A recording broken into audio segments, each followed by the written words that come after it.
ሳይሮጥ እንዳሸነፈ ሳይፈተን እንዳለፈ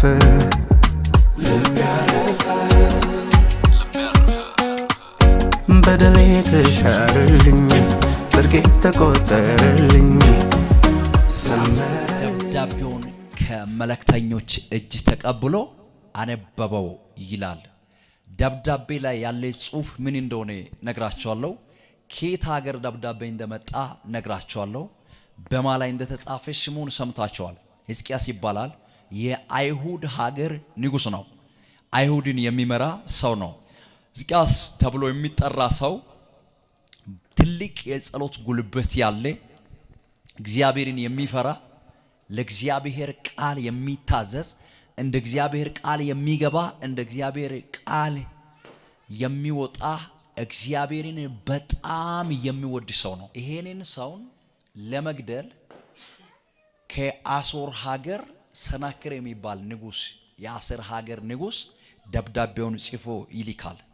ገላለሁ፣ አጠፋለሁ፣ አንተ የምትመራውን ህዝብ አንተንም ጭምር ሀገርቶን አቃጥላለሁ ብሎ ሰናክሬ ከአሶር ሀገር ጽፎ በመልእክተኞች ማጋ ይልካል፣ ወደ ሕዝቅያስ ጋር ይልካል። ቴንክ ዩ።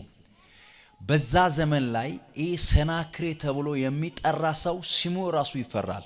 ሌላ ነገር ይቅርና ስሙ ብዙ ነገስታቶች ጋር ተዋግቶ ብዙ ነገስታቶቹን አሸንፎ የሚራመድ ሰው ነው። የሚደፍር ሰው የለም። በአሁኑ ዘመን አሁን ኒውክሌር ቦምብ የያዙ ሰዎችን ሰው እንደሚፈራ ማለት ነው።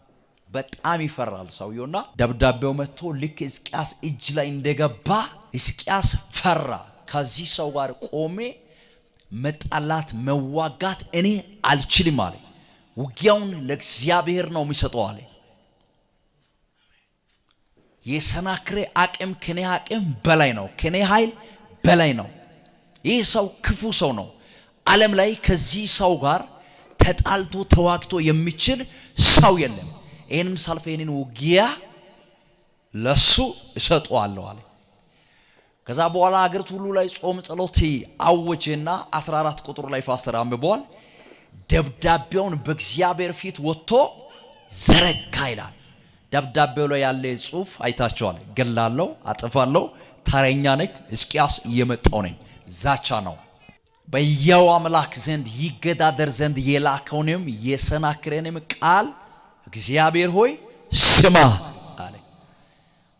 እግዚአብሔር በአንድ ሰው ላይ ያለውን ዛቻ ዛሬ ማታ አስቆማለሁ አለ። የዛቴ ያለ ጠላት አለ እንደ ሕዝቅያስ ሰናክሬ ነው የዛቴ